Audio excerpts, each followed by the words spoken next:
আসসালামু আলাইকুম everyone, welcome সবাইকে। আজকে হচ্ছে আমাদের সর্বশেষ ক্লাস। আর আজকে আমরা বলেছিলাম যে আজকের ক্লাসটা হবে ওভারভিউ ক্লাস। আর আপনাদের যদি কোনো প্রশ্ন থাকে সেই প্রশ্নের আমরা উত্তর দিব। তো আপনারা বলেন আপনাদের কার কোনো প্রশ্ন আছে কোন কোন বিষয়ের উপর? আচ্ছা, কারো যদি প্রশ্ন করার আগে আমি একটা জিনিস দেখায় নিই। এই যে এটা হচ্ছে আমাদের একটা আর্টিকেল। এখানে যে সবগুলো স্টাডি মিলবে এমনটা না, তবে যেগুলো মিলবে জাস্ট আমরা ওগুলো একটু দেখানোর চেষ্টা করি। যেমন ধরেন এই আর্টিকেলটা আমাদের পাবলিশ হয়েছে হয় 2023-এ। তো যখন এটা পাবলিশ হয়, এটা পলস ওয়ানে পাবলিশ হয়েছে। এটা খুব ভালো একটা জার্নাল। তো যাই হোক, এই যে দেখেন এখানে লিগ্যান্ড প্রিপারেশন অ্যান্ড অপটিমাইজেশন এটা আমরা শিখেছিলাম। লিপিনিস্কি রুল এটাও আমরা শিখেছি। অ্যাডমেট অ্যানালাইসিস এটাও শিখেছি। এরপর মেথড ফর মলিকুলার ডকিং, তাই না? এগুলো আমরা কিন্তু শিখেছিলাম। আচ্ছা, এটা তো নেই। এরপর হচ্ছে এখানে যে কেমিক্যাল স্ট্রাকচার কিভাবে ড্র করতে হয় এটাও আমরা শিখেছি। এরপর আপনি কিভাবে এটা অপটিমাইজড করবেন, যাই হোক। আচ্ছা, এখানে হচ্ছে যে 3D স্ট্রাকচার এটা অ্যাকচুয়ালি লাগে না। যদি আপনারা চান সেক্ষেত্রে হচ্ছে কেম 3D একটা সফটওয়্যার আছে, ওটা ইউজ করে করতে পারেন। তো ওইটা দরকার হয় না। ওকে। এরপর হচ্ছে পাস প্রেডিকশন এটা আমরা শিখেছি। এই যে দেখেন এখানে আমরা একটা টেবিল দেখতে পাচ্ছি এরকম করে। এরপর লিপিনিস্কি রুল যেটা আমরা বললাম। এরপর হচ্ছে এই জায়গা থেকে হোমোলোম এগুলো নর্মালি দরকার হয় না। এরপরে যে মলিকুলার ডকিং এগেনস্ট যে টার্গেট রিসেপ্টর এটাও আমরা শিখেছিলাম। এরপর প্রোটিন লিগ্যান্ড যে ইন্টারাকশন হয়, এই যে এখানে যে বিভিন্ন স্ট্রাকচার দেখতে পাচ্ছি, তাই না? এটা কি প্রোটিন আর এটা হচ্ছে লিগ্যান্ড, তাই তো? আর এইখানে হচ্ছে এটা হচ্ছে 3D স্ট্রাকচার। আর এখানে হচ্ছে কোন কোন অ্যামিনো অ্যাসিডের সাথে বাইন্ড করেছে ওটা দেখতে পাচ্ছি। আর এটা তো সিমুলেশন, যাই হোক। আর এটা হচ্ছে অ্যাডমেট প্রোফাইল প্রেডিকশন। আর এগুলো হচ্ছে টক্সিসিটি যেটা আমরা দেখেছিলাম যখন নাকি অ্যাডমেট এই স্টাডিটা শিখেছিলাম, তখন দেখেছিলাম যে কোন কোন স্টাডি এখানে হতে পারে। ওকে। অর্থাৎ অ্যাবজর্পশন, ডিস্ট্রিবিউশন, মেটাবলিজম, এক্সক্রিশন আর ফাইনালি হচ্ছে টক্সিসিটি স্টাডি। তো নর্মালি দেখা যায় এগুলো কিন্তু থাকে। আর একদম শেষে তো কনক্লুশন, এটা তো আমরা সবাই জানি। তো আমরা যদি যে কাজগুলো শিখেছি ওগুলো যদি ভালো মতো প্র্যাকটিস করি, দেন হচ্ছে খুব ইজিলি আমরা একটা পেপারের কাজ শুরু করতে পারবো। তবে এটার জন্য আমাদের অনেক বেশি প্র্যাকটিস করতে হবে। যদি আমরা প্র্যাকটিস কম করি সেই ক্ষেত্রে হচ্ছে গিয়ে প্রবলেম দেখা যাবে। যে আমাদের কাছে মনে হতে পারে, আচ্ছা যেখানে একটা জিনিস দেখাই, এই যে এখানে দেখতে পাচ্ছি যে একটা স্ট্রাকচার, এটা আমরা কিভাবে ড্র করেছিলাম মনে আছে কারো? বায়োরেন্ডার দিয়ে। বারাইন্ডার দিয়ে, রাইট? তো এটাও শেখানো হচ্ছে, তাই না? এই দেখেন এখানে কিন্তু লেখা আছে ক্রিয়েটেড উইথ barrender.com। আর এই যে এখানে হচ্ছে রেফারেন্সিং, এটা আমরা কিভাবে করেছিলাম দেখতে পাচ্ছি যে এন্ডনোট দিয়ে। এনোড সফটওয়্যার দিয়ে। ওকে, রাইট। তো যাক, মোটামুটি হচ্ছে আমাদের কাজ যা ছিল অলমোস্ট আমরা শিখেছি। এখন আপনারা কাইন্ডলি বলেন যে আপনাদের এই কোর্স রেলিভেন্ট কার কি প্রবলেম আছে বা কোশ্চেন আছে আর কি। আচ্ছা ভাইয়া, এই যে পেপারের মধ্যে প্রতিটা লাইনের পর আপনি রেফারেন্স দিয়েছেন, নাকি প্রতিটা লাইন আমরা কপি করে প্র্যাকটিস করে দিব? হ্যাঁ, প্রত্যেকটা লাইন হচ্ছে আমরা কোনো জায়গা থেকে নিব, নেওয়ার পর এটাকে রিরাইট করব, নিজেদের মতো করে লিখব। অর্থাৎ এই ক্ষেত্রে আমরা প্যারাফ্রেজ করব। তবে প্যারাফ্রেজ করে সরাসরি আমরা বসায় দিব না, আমরা প্যারাফ্রেজ করব, এরপর এটাকে নিজের মতো করে মডিফাই করব, এডিট করব, দেন ফাইনাল যেটা পাবো সেটা বসাবো। আর এই ক্ষেত্রে প্যারাফ্রেজিং করার জন্য কুইলবোর্ড ইউজ করি নর্মালি। কুইলবোর্ডটা খুব ভালো রেজাল্ট দেয়। আর এই ক্ষেত্রে হচ্ছে প্রিমিয়ামটা ইউজ করাটা বেটার যদি পসিবল হয়। তবে যদি অল্প কাজ করি সেই ক্ষেত্রে ফ্রিটা ইউজ করা যেতে পারে। আর আমরা ইনফরমেশন যে যে পেপার থেকে নিব ওই পেপারের রেফারেন্সটা ইউজ করব, ওই পেপারটাকে সাইট করব। ওকে। তো এই যে দেখেন এখানে যে ভিতরে কার্বন মাইক্রোফোন অন আছে, তো এই যে এইখানে যে রেফারেন্স গুলো দেওয়া আছে এটাকে বলে ইনসাইট, মানে টেক্সটের ভিতর হচ্ছে সাইটেশন। আর একদম নিচে যেটা আছে ওইটাকে বলে reference. Okay, in text, citation হচ্ছে এই যে ভিতরে যেগুলো আছে এটা, এগুলো হচ্ছে সাইটেশন। আর এই যে দেখুন উপরে রেফারেন্সটা শো করছে। আমরা যদি একদম নিচে চলে যাই তাহলে রেফারেন্স লিস্ট দেখতে পাবো। এই যে দেখেন রেফারেন্স আর রেফারেন্স লিস্ট এখানে দেওয়া আছে, অর্থাৎ এখানে প্রায় 75 নাম্বার অফ রেফারেন্স, তাই না, ইউজ করা হয়েছে। বাকি যারা আছি একটু প্রশ্ন করি যদি কারো কোনো প্রবলেম থাকে কোনো বিষয়ে বোঝার জন্য। আচ্ছা ভাইয়া, প্রতিটা প্যারাগ্রাফে কি কোনো ওয়ার্ড কাউন্ট লাগে, বা হচ্ছে কতটুকু লিখতে হবে? না, এরকম হচ্ছে কোনো নিয়ম নেই। আপনি প্রত্যেকটা প্যাসেজ প্যারাগ্রাফ আপনি নিজের মতো করে লিখতে পারবেন, কখনো ছোট কখনো বড়। তবে সেক্ষেত্রে চেষ্টা করবেন যে যে বিষয়টা আপনি বোঝাতে চাচ্ছেন সেটা যাতে একদম ঠিকঠাক ভাবে উঠে আসে। ওকে, অর্থাৎ পুরো জিনিসটা যাতে বোঝা যায় যে আপনি এই জিনিসটা বোঝাতে চাচ্ছেন এটা।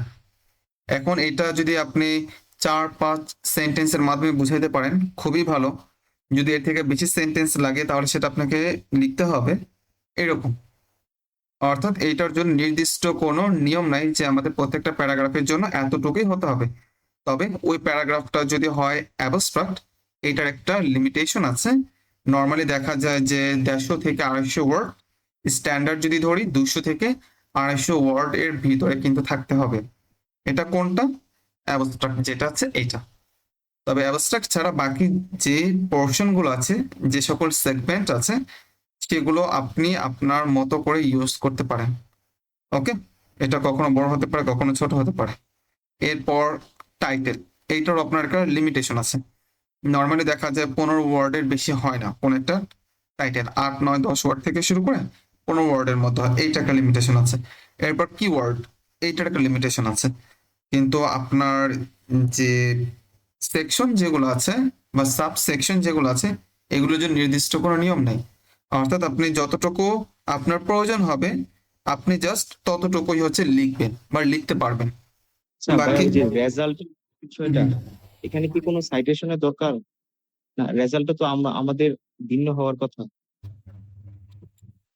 আমি বলি, মনে করেন রেজাল্ট সেকশনে আপনি যদি অন্য কোনো পেপার থেকে কোনো ইনফরমেশন ইউজ করতে চান, সেক্ষেত্রে হচ্ছে আপনি সাইটেশন ইউজ করবেন। যেমন আমি একটু বুঝাই বলি আপনাদেরকে। ধরেন আপনার একটা রেজাল্ট আসছে, ঠিক সিমিলার অন্য একজন একটা কাজ করেছে অন্য একটা কম্পাউন্ডের জন্য, সাপোজ তারও একটা রেজাল্ট আসছে। এই ক্ষেত্রে আপনি যদি চান ওই দুইটার মধ্যে একটা কম্পারিজন করতে, সেক্ষেত্রে আপনি তো আপনার রেজাল্ট লিখতে পারবেন, এটা নিয়ে তো কোনো সমস্যা নাই। প্রবলেমটা কি? যখন আপনি অন্য কারো রেজাল্ট লিখবেন, যখন আপনি অন্য কারো রেজাল্ট লিখবেন সেক্ষেত্রে তার সাইটেশন তো আপনাকে ইউজ করতে হবে। যেমন আমি আপনাকে বলি, ধরেন আপনি হচ্ছে এই কোর্সটি নিয়ে কাজ করেছেন, এটা ধরেন আপনি 500 মিলিগ্রাম নিয়ে কাজ করেছেন। তো আরেকজন হচ্ছে কোর্সটি নিয়ে কাজ করেছে ঠিক সেম এক্সপেরিমেন্ট, সে হচ্ছে 500 মিলিগ্রাম নিয়ে কাজ করেছে। এখন দেখা গেল যে তার যে রেজাল্ট ওইটার সাথে আপনার রেজাল্ট আসলে মিলছে না। সেক্ষেত্রে আপনি তার রেজাল্টের সাথে আপনার রেজাল্ট একটা কম্পারিজন করতে যাচ্ছেন, তখন আপনি তো আপনার রেজাল্ট লিখতে পারবেন, কোনো সমস্যা নেই, কোনো প্রবলেম নাই।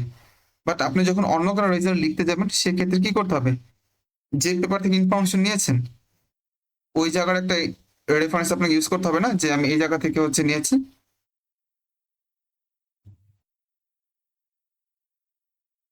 জি ভাইয়া। স্যার ভলিউমও এটা নিয়ে যদি একটু বলতেন। আচ্ছা, এটা হচ্ছে নর্মালি হচ্ছে আমাদের লাগে না, এগুলো হচ্ছে অনেক এক্সট্রা অ্যাড করা হয়, এতে হচ্ছে পেপার আরো জটিল হয়েছে। নর্মালি আমরা যেগুলো শিখেছি ওগুলো হচ্ছে জানলে হয়ে যাবে। ওকে, এরপরও যদি এইসব বিষয়ে কারো যদি জানার ইচ্ছে থাকে তাহলে আমি প্লেলিস্ট না, আমি আমাদের ইউটিউব চ্যানেলে আপলোড করে দিব, এটার উপরে ক্লাস নিয়ে আপলোড করে দিব, ওইটা আপনারা দেখে নিন।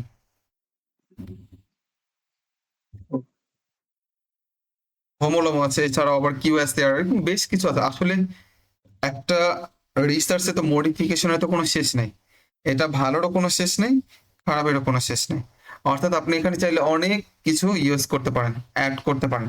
তবে দেখা যায় কি, আপনি যখন অনেক বেশি ইনফরমেশন এখানে অ্যাড করবেন, প্রবলেম হয় একটা, আপনার যে মূল যে টার্গেট ছিল, মেন যে টার্গেট ছিল, এটা থেকে আস্তে আস্তে দূরে সরতে থাকে, বিভিন্ন অ্যাঙ্গেল হয়ে যায় পেপারটা। সেজন্য টু দ্য পয়েন্ট যদি রাখা যায় ইটস বেস্ট।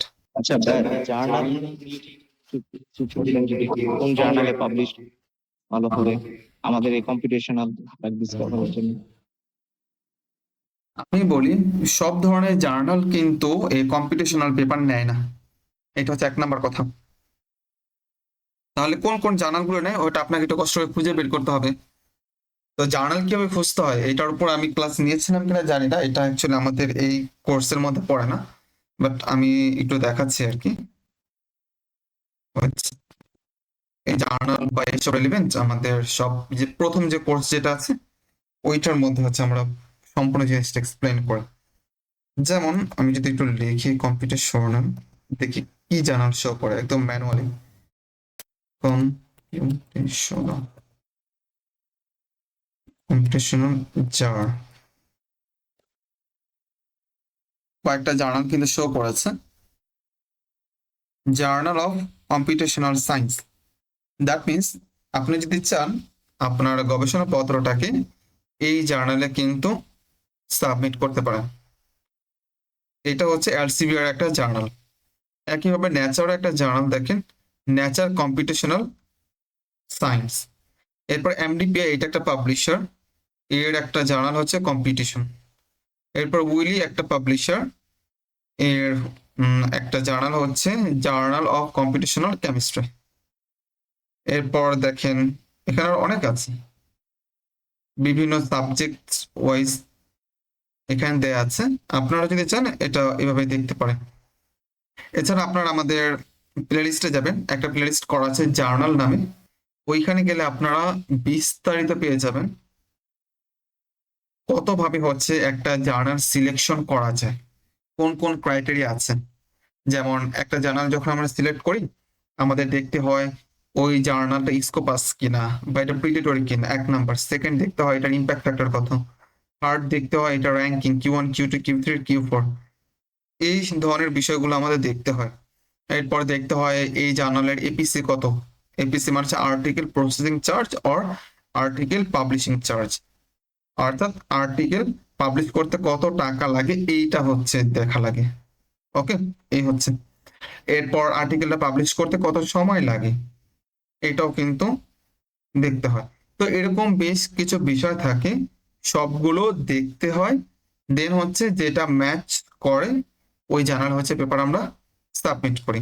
আর অবশ্যই সব জার্নাল সব ধরনের পেপার তারা পাবলিশ করে না, প্রত্যেকটা সেক্টরের জন্য, প্রত্যেকটা সেগমেন্টের জন্য স্পেশাল জার্নাল দেয়া আছে, ওই জার্নালে হচ্ছে পেপার আমরা সাবমিট করবো। যেমন ক্যান্সারের জন্য ক্যান্সার রিলেভেন্ট জার্নাল আছে, প্রত্যেকটা পাবলিশারের আন্ডারে 4টা 5টা 10টা করে এরকম ক্যান্সার রিলেভেন্ট জার্নাল আছে।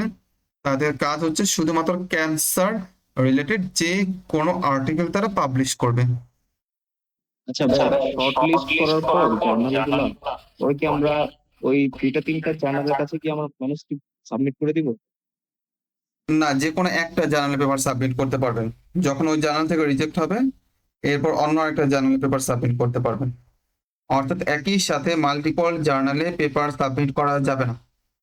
যদি কোনো জার্নাল এটা বুঝতে পারে সেক্ষেত্রে আপনার পেপার রিজেক্ট হয়ে যাবে, আর এটা একটা ক্রাইম, এটা কখনো করা যাবে না। মানে যদি অনেক লম্বা সময় ধরে কোনো রেসপন্স এরকম যদি দেখা যায়? না, সেই জন্যই তো হচ্ছে আপনি আগে দেখে নেবেন যে জার্নালে হচ্ছে পাবলিশ করতে কত সময় লাগে, সব ডিটেলসে দেখে নেবেন না। যেমন এমডিপিআই তে পাবলিশ করতে সময় কম লাগে, মাত্র 2-3 মাসের মধ্যে পাবলিকেশন অনেক সময় হয়ে যায়, পেপারের কোয়ালিটি যদি খুব ভালো থাকে। এরপর মনে করেন যে যদি আপনি ব্যান্থম সায়েন্সে পেপার সাবমিট করেন ওইটাতে কমপক্ষে 1 বছর লাগে, কমপক্ষে, এর থেকে বেশি লাগে। তার মানে আপনি যেটা চান সেখানে যে পেপার সাবমিট করবেন। এরপর এলসিবিআরও সময় লাগে। যেমন আমি একটা উদাহরণ দিয়ে দেখানোর চেষ্টা করি, এই জার্নালটা একটু ওপেন করি, আচ্ছা যে কোনো একটা প্রথম থেকে ওপেন করি, এলসিবিআর এটা ওপেন করি, দেখি এই জায়গায় আমরা পাই কিনা। এই যে দেখেন জার্নালে ঢোকার পর এখানে দেখাচ্ছে ইম্প্যাক্ট ফ্যাক্টর 3.1, দ্যাট মিনস এটা একটা ভালো জার্নাল। এই যে দেখেন আর্টিকেল প্রসেসিং চার্জ বা পাবলিশিং চার্জ এপিসি দেখাচ্ছে $3560, তার মানে বাংলাদেশি টাকায় প্রায় 4 লক্ষ টাকা। এই যে দেখেন, আপনি প্রথম 5 দিনের মধ্যে আপনি প্রথম ডিসিশনটা পেয়ে যাবেন, দেখতে পাচ্ছেন।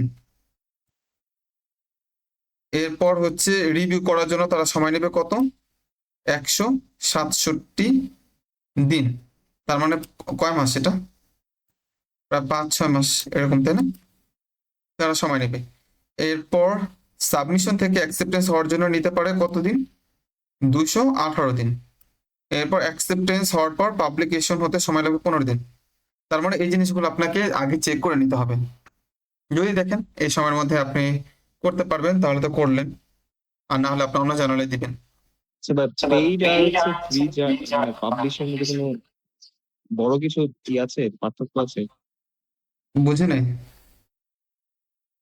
বা আমি যদি একটা পে করে আমি পাবলিশ করি আর্টিকেল, আরেকটা যদি ফ্রি আর্টিকেল যদি কোনোখানে করি আর কি, এই দুইটার মধ্যে কি বড় কোনো ইয়ে আছে, পার্থক্য আছে?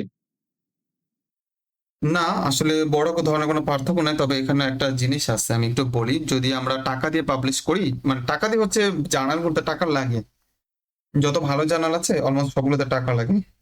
আর এই ক্ষেত্রে অনেক জার্নাল আছে। আচ্ছা, এটা আসলে ঘুরে ফিরে আমাদের সে প্রথম কোর্স থেকে চলে যাচ্ছে, আমি তাও একটু বলি শোনেন। একটা জার্নাল, এটা 2 ধরনের পেপার তারা পাবলিশ করে। প্রথমে তারা পাবলিশ করে হচ্ছে কি আপনার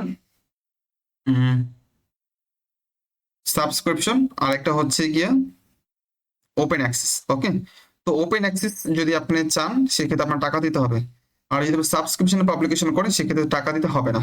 এই হচ্ছে একটা। দুইটার মধ্যে পার্থক্য কি, ওপেন অ্যাক্সেসে যদি আপনার টাকা দিয়ে পাবলিশ করেন তাহলে আপনার আর্টিকেল সবাই পড়তে পারবে, ডাউনলোড করতে পারবে, আপনি সাইটেশন অনেক বেশি পাবেন। আর যদি ওই জার্নালটা সাবস্ক্রিপশন হয় সেক্ষেত্রে কিন্তু আপনি মনে করেন যে পেপারটা ফুল পাবলিশ করবে না, তারা শুধুমাত্র অ্যাবস্ট্রাক্ট বা টাইটেল পাবলিশ করবে, আর কিছু পাবলিশ করবে না। অন্য যারা আছে তারা টাকা দিয়ে এটা কিনবে, যেহেতু টাকা দিয়ে এটা কিনতে হয় সেক্ষেত্রে অনেকে এটা অ্যাক্সেস পাবে না, আপনার সাইটেশন কম হবে। ওকে, দ্যাট মিনস আপনি যদি হচ্ছে টাকা দিয়ে পাবলিশ করেন ওপেন অ্যাক্সেস, এটা খুব ভালো। টাকাতে পাবলিশ করা মানে এটা না যে আমি যে টাকা দিলাম আর আমি পাবলিশ করে দিবে তারা, এরকম না। আসলে তাদের একটা ফি, আচ্ছা যতগুলি ভালো জার্নাল আছে তাদের একটা ফি থাকে, আর ফিটা বেশ ভালো একটা অ্যামাউন্ট।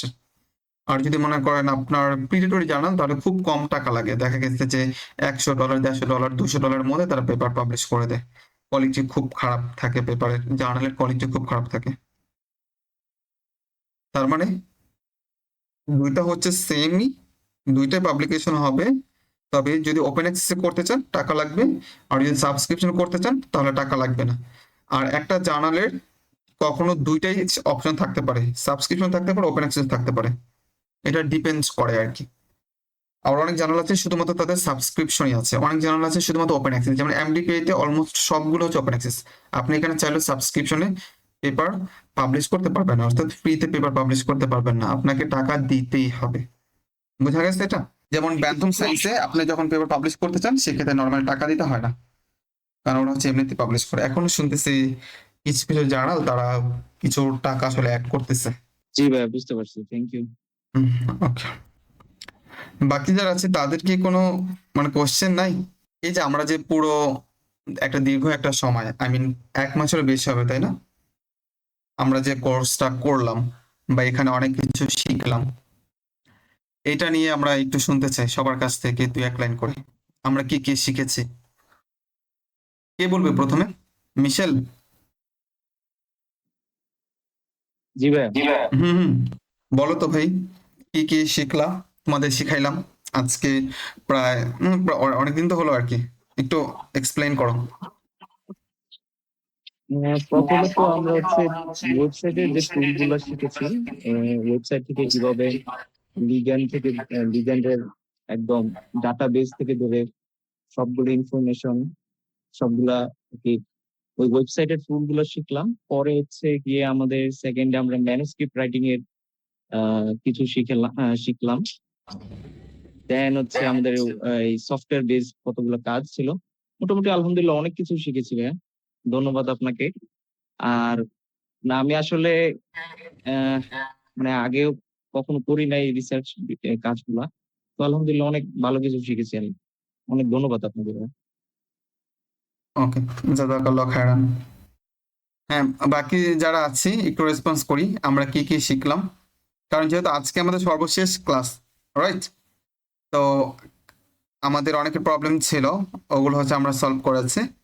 এরপর আমাদের যে গ্রুপ আছে এখানে আপনাদের কোনো কোয়েশ্চেন থাকলে করতে পারেন, বা কোনো বিষয়ের উপরে যদি ক্লাস চান আমাদেরকে বললে হয়তো আমরা প্লেলিস্ট করে আমরা ওইটাকে আপলোড করে দিব। আমাদের একটু ব্যস্ত সময় যাচ্ছে, বাট তারপরও আর কি সবসময় হচ্ছে কন্ট্যাক্টে থাকবেন আশা করি। হুম, বাকি যারা আছে একটু বলি। অর্থী, কথা শোনা যাচ্ছে আমার? জি ভাইয়া। হ্যাঁ, আমরা কি কি শিখলাম একটু বলো তো। ভাইয়া এর আগেও হচ্ছে মানে আপনার সাথে কয়েকটা ক্লাস করেছিলাম। তো তারপরে প্রথমে হচ্ছে মানে রিসার্চ পেপার করার আগে কিভাবে মানে একটা ড্রাগ মলিকিউল বা এটা নিয়ে কিভাবে আমরা হচ্ছে ডাটাবেস গুলা বের করবো, কাজ করব, তারপরে বিভিন্ন সফটওয়্যার মানে ওভারঅল অনেক কিছুই শিখছি ভাইয়া। তো আগে ইন্ট নোট টার্নিটিন এগুলা নিয়ে আপনার কাছ থেকেই মানে শেখা হয়েছিল। এরপরে এখন আর একটু এই কোর্সের মাধ্যমে আরো ভালোভাবে শেখা হলো আর কি। ওকে, থ্যাংক ইউ। আমাদের আলামিন ভাই চলে আসছে। যাক, আজকে তো হ্যাঁ আমাদের আলামিন ভাই last কি কি শিখতে পারলেন একটু বলেন তো আমাকে।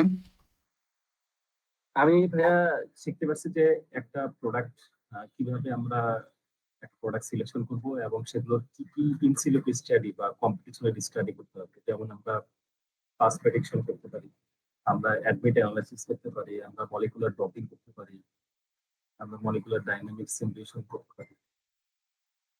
আহ, এই ধরনের অ্যানালাইসিস গুলাই প্লাস আমি বিশেষ করে যেটা আপনার শিখছি সেটা হচ্ছে এই ওই ডকিং এর যে ফিগারটা, এটা আমার আসলে খুব ভালো লাগছে। ক্যামড্র দিয়ে যে পিকচার গুলো আঁকা সেটাও আসলে খুব বেশি ভালো লাগছে। আর অ্যাডমিট অ্যানালাইসিস এ আমি অনেকগুলো প্রোডাক্ট সিলেকশন করছি, অ্যাডমিট অ্যানালাইসিসটা কমপ্লিট করছি।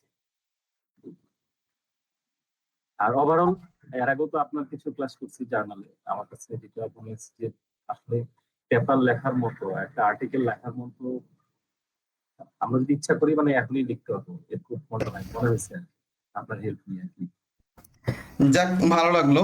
তো আপনাদের আশা করি অনেক ভালো লাগছে আমাদের সাথে থেকে। ইনশাল্লাহ নেক্সট হচ্ছে আমাদের বেশ কিছু প্ল্যানিং আছে, আমরা ছোট ছোট আরো বেশ কিছু হচ্ছে কাজ করবো ইনশাল্লাহ। তো একসাথে হচ্ছে একটা লং সময় থাকা পড়বে। তো আপনারা যারা হচ্ছে এতটা দীর্ঘ সময় আমাদের সাথে ছিলেন, সবার জন্য অনেক শুভকামনা।